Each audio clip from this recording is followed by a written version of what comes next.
really you work on trying to discover Earth-like planets outside of the solar system. Right. It's a long path to do that. Let's start with bigger picture that every Okay. star in the sky is a sun. People forget that. But if our sun has planets like Mercury, Venus, Earth, Mars, etc., it makes sense that other stars should have planets also, and they do. And it appears that every star has planets of some kind. But it also turns out that our solar system copies are very rare.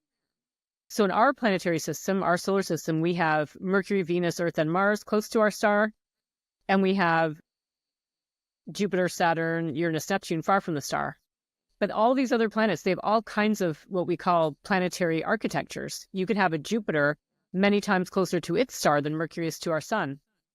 Oh, You can have, you can have a planet that, the closer the planet is to a star, the faster it orbits based on gravity, Kepler's third law.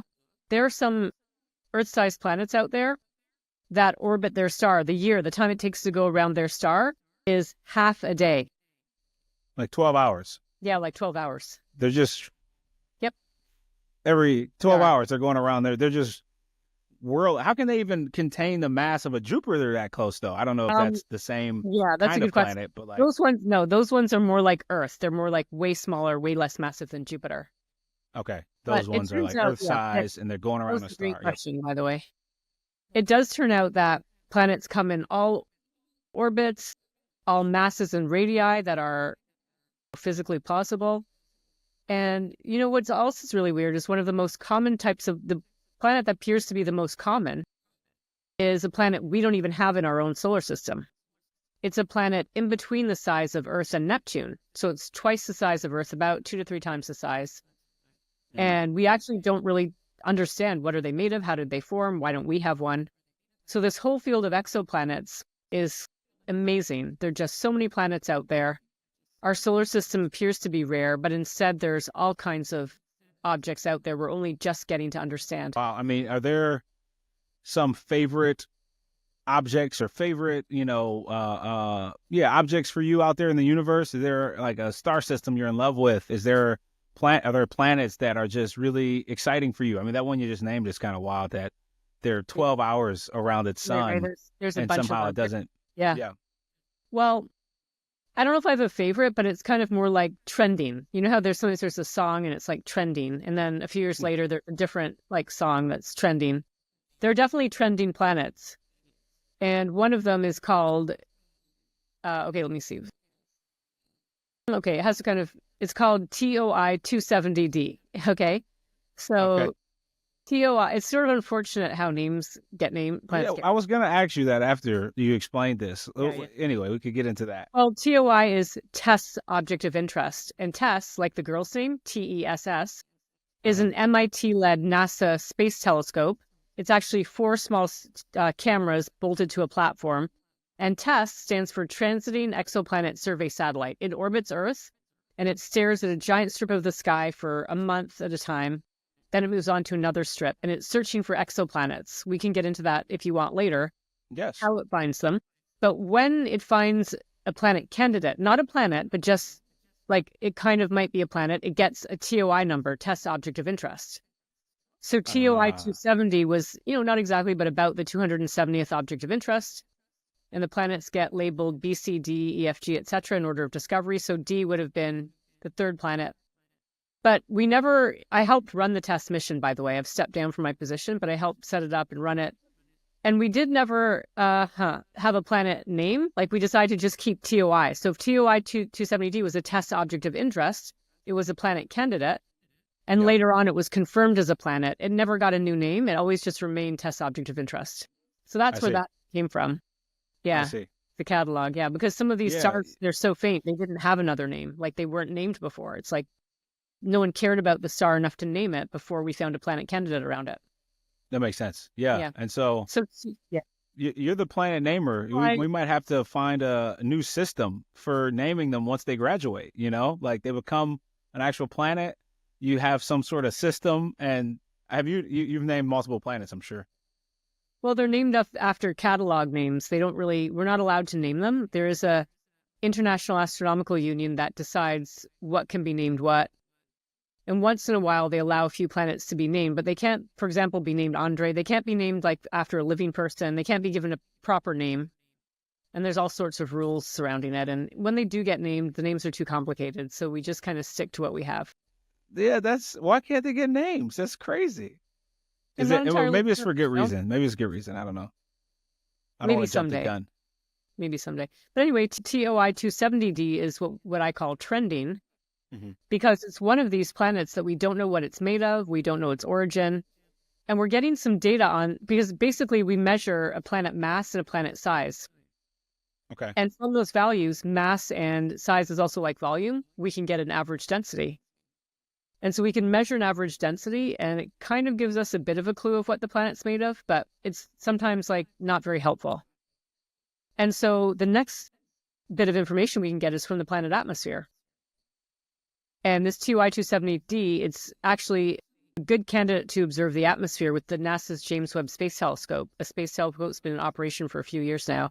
But the problem is people are fighting over what kind of planet it actually is, because the data is a bit ambiguous. So the reason why it's trending is we're trying to sort through, what is this planet? Is it a water world, like a scaled up version of one of Jupiter's icy moons that has a lot of water by mass? Is it like a scaled down version of Neptune? Or is it something else entirely? So I wouldn't say it's necessarily a favorite, but it's cool to be at the cutting edge of trying to do planetary exploration, just using data from telescopes. Yeah, that's pretty wild. Maybe you can get into the weeds a bit, or into the specifics on how you break that down, how you figure out if, there's a planet. A big part of your work is obviously blocking out the light from other stars in order to try to see the planets, because there's this massive star in the way of seeing the planets. And so maybe you can explain some of that work. Let's talk about it. So when we think about finding a planet out there, as you said, it's not just that the planet itself is hard to find. It's that the planet is right next to a big, bright, massive star. Because planets are orbiting stars, and the star is just absolutely overwhelming. So all the techniques we have to deal with that star. And sometimes we use the star to our advantage. So the TESS telescope, for example, it finds planets by a method we call transits. I want you to imagine that there's a star out there, and the planet orbit is just luckily aligned, so the planet goes in front of the star as seen from our viewpoint. And when that planet goes in front of the starlight drops by a tiny amount. It's actually related to the planet area.